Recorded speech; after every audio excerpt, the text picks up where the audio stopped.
Rebonjour tout le monde, donc ici on arrive vraiment à la partie la plus difficile à vous enseigner, soit l'analyse. L'analyse pourrait être divisée en 4 grandes parties. Et je vais prendre le temps d'expliquer chacune d'entre elles. Prenons par exemple l'exemple suivant. Vous venez de faire votre témoin. Donc vous aviez une substance inconnue dans laquelle vous cherchiez à savoir est-ce qu'il y a des protéines dans cette solution-là. Donc, vous avez fait votre expérience. Vous avez donc utilisé l'indicateur de protéines. Vous vous êtes fait un témoin. Donc, vous rappelez-vous, un témoin, on prend de l'eau distillée, on met un peu de notre indicateur. Donc, j'obtiens mon témoin. Vous faites la même expérimentation, mais avec votre indicateur et votre substance inconnue, et vous obtenez un changement. Donc, le changement est noté dans votre tableau des résultats. On avait la couleur du témoin qui était, par exemple, bleu. Et suite justement à l'expérimentation, c'est devenu rouge. Donc dans votre tableau des résultats, on voit très bien le témoin bleu, puis le résultat de votre solution inconnue est égal à rouge. Jusqu'à présent, jusqu'avant cette section-là, c'est les seules informations qu'on avait données.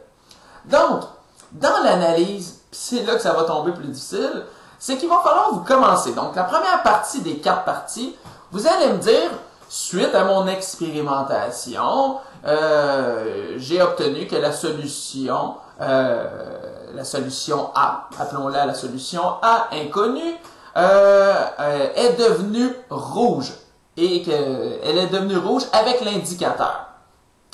Donc vous devez, selon tous les résultats obtenus, les dire mais sous forme de phrases. Donc vous reprenez votre tableau des résultats. Donc si vous avez 3-4 résultats différents, c'est cette énumération-là que vous me faites sous forme de phrases dans votre analyse. Donc, tous les résultats sont dits dans des belles phrases. Donc, on fait parler finalement, dans cette première section-là, le tableau des résultats. Une fois que cette partie-là est faite, vous devez tomber dans la deuxième partie, soit les calculs qui ont été nécessaires pour arriver à ces résultats-là. Si, par exemple, vous avez mesuré la masse du soluté, donc à l'aide d'une balance, et que vous aviez également, je ne sais pas, mesuré la masse de la nacelle, bien, vous savez que vous allez devoir prendre la masse du soluté et du nacelle, moins la masse de la nacelle. Donc ça, c'est un calcul que c'est possible que vous ayez à faire. À partir du moment que vous avez à faire un calcul, bien, vous devez me donner un exemple pour chaque calcul différent. Prenons cet exemple-ci. Afin d'obtenir les résultats, puis là, je vous donne comment on pourrait le dire, et je le répète, vous en avez un exemple ici, donc dans ce beau document-là. Donc vous avez ça durant l'examen, donc utilisez-le, là, il est devant vous, là, il va vous aider à construire vos phrases. Donc, afin d'arriver à ce résultat, donc un résultat par exemple de 1,2 g de soluté, le calcul suivant a été utilisé. 2 points. Et là, vous mettez carrément un exemple, un seul exemple, du calcul du soluté, de la masse du soluté avec le résultat. Sachez que si vous avez fait plusieurs fois le même calcul, je vous donne un exemple, vous aviez 3 dissolutions à faire, comme on a fait dans la classe, bien, vous faisiez 3 fois le même calcul avec la nacelle. Donc, vous me l'indiquez une seule fois. C'est pas nécessaire de me dire les 2 autres calculs, comment vous les avez faits, je le sais très bien que c'est les mêmes calculs. Imaginons, pour exagérer, que vous auriez fait 1000 fois le calcul. Est-ce que ça serait intelligent de remarquer 1000 fois la même procédure? Vous imaginez le rapport de laboratoire que ça donnerait, et ça serait une pure perte de temps. Donc, vous mettez dans cette deuxième section-là un calcul, un exemple de calcul pour chaque calcul différent. Donc, si vous avez fait un calcul pour connaître la concentration d'une substance, puis que vous l'avez fait 3-4 fois, bien, vous montrez un seul exemple avec ce résultat-là obtenu pour cet exemple-là seulement. De toute façon, les autres résultats, je les vois dans votre tableau des résultats. Ça, c'est la deuxième partie.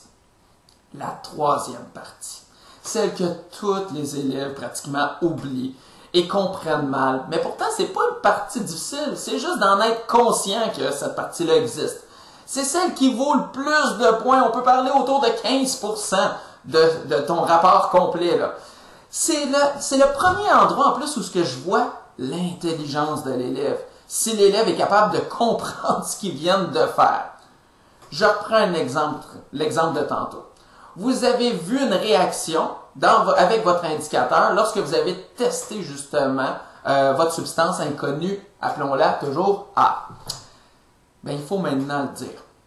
Donc, ces résultats ont du sens. Vous devez vous positionner.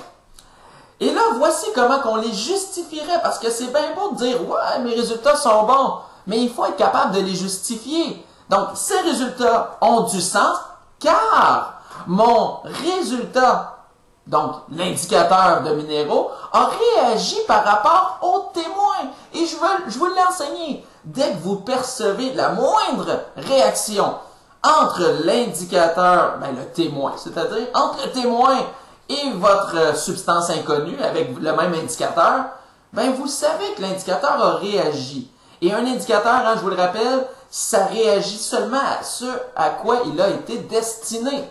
Donc, vous avez une preuve qu'il y a eu une réaction. Et vu qu'il y a eu une réaction, ça veut dire qu'il y a présence de cette substance-là. Si je reprends mon exemple, ça serait présence de sels minéraux. Donc, vous ne savez pas qu'il y a des sels minéraux avec cet indicateur-là, mais vous savez qu'il y a des sels minéraux par contre. Donc, il faut que vous soyez confiant. Je veux sentir la confiance. Mais si vous le savez, là, que ça a mal été, que les résultats sont pas bons, que vous avez fait une erreur, premier conseil, si vous avez du temps, recommencez. C'est le premier conseil de base. Mais si vous manquez de temps, c'est important de ne pas faire semblant, se voiler les yeux, que le résultat est bon. Je veux voir apparaître à ce moment-là. Les résultats n'ont aucun sens. Vous en avez ici, dans cet exemple-là, un exemple, puis je vous jure, c'est un très bon exemple, d'une équipe qui n'acceptait pas leurs résultats. Ils étaient confiants, cette équipe-là, que leurs résultats n'étaient pas bons. C'est important dans ce temps-là, suite aux connaissances que vous avez, de me le dire. Faites pas semblant que vos résultats sont bons et que tout a bien été. N'oubliez pas, quand je vais corriger, je vais aller voir vos données dans votre tableau des résultats. Et si je vois que c'est pas bon, puis que vous essayez dans l'analyse de me dire « Oh, ça a été super bien », comprenez que je vois très bien que vous ne comprenez pas du tout ce que vous êtes en train de faire. Donc, c'est pour ça que je parle d'intelligence ici, c'est parce que là, vraiment, je vois que vous êtes en train de faire des liens. Et je vous donne un exemple encore plus simple. Lorsque vous avez comparé en avant, quand vous aviez fait les dissolutions, j'avais le témoin d'une certaine couleur, puis vous êtes venu comparer. C'est là qu'il faut dire, mes concentrations sont bonnes. Si, bien sûr, la couleur est la même, parce que, et c'est là qu'il faut faire des liens scientifiques et les exprimer dans l'analyse, parce que justement, si la couleur est la même, ça signifie quoi? Que la concentration est la même. Mais si vous avez obtenu une couleur plus pâle, qu'est-ce que vous êtes capable de me dire? Que votre concentration n'a pas été réussie, mais c'est important de dire pourquoi. Même si tu n'as pas réussi, je suis en train de voir que tu comprends ce que tu fais. Donc, si c'est plus pâle, c'est parce que soit il manque de soluté ou qu'il y a trop eu de solvant. Et c'est là que la quatrième étape va apparaître. Donc, elle va être mélangée un petit peu avec la troisième, mais je dois voir cette quatrième-là étape apparaître. Quelles ont été les sources d'erreur? Et là, je vais être clair, même si tu as obtenu 100% des bons résultats, en tout cas que tu es très confiant, puis que ça a bien été, puis ça se peut que ça aille bien, il y a toujours des sources d'erreur. Vous ne pouvez pas contrôler la précision de votre lecture sur votre cylindre gradué. Quand vous lisez le cylindre gradué, c'est le bas du ménisque que vous lisez. Ça se peut-tu que vous trompiez de 0,1 ml? C'est fort possible. Donc, c'est certain que des sources d'erreur, il y en a partout. Dans le cas justement où ça a bien été, vous me nommez des sources d'erreur matérielles mineures qui ont pu se produire.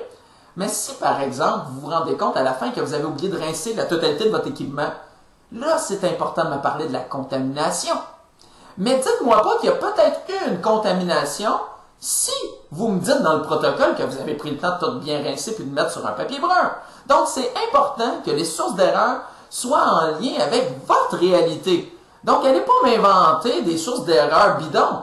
Ça m'intéresse pas de lire ça. Tu sais, si vous me dites, peut-être j'ai eu une contamination, moi, je vais aller vérifier votre protocole, puis si je vois que votre protocole est bien fait, je vais dire, non, c'est pas une source que tu devrais prendre comme exemple. Je vois que tu as bien procédé. Donc, vraiment, ça va être selon la réalité de chacun d'entre vous. puis ça se peut que la nervosité vous fasse oublier des détails. Ben justement, je veux les voir, ces détails-là, parce que je suis en ce moment-là en train d'apprendre que tu comprends très bien ce qu'il fallait que tu fasses, que tu comprends c'est quoi de la contamination. C'est ça que tu es en train de me prouver. C'est pour ça que c'est la partie la plus importante, parce que justement, elle me prouve que vous comprenez totalement ce que vous êtes en train de faire. Donc, c'est ça que vous devez vous concentrer. Est-ce que je suis en train de bien expliquer que je comprends totalement ce que j'ai été en train de faire dans ce laboratoire-là, que je comprends mes résultats, que je comprends mes sources d'erreur? C'est ça que vous devez réussir à me transmettre à travers votre document. Et je le répète, vous avez le carton, l'exemple de l'élève, allez vous préparer. Puis, vous êtes chanceux, hein?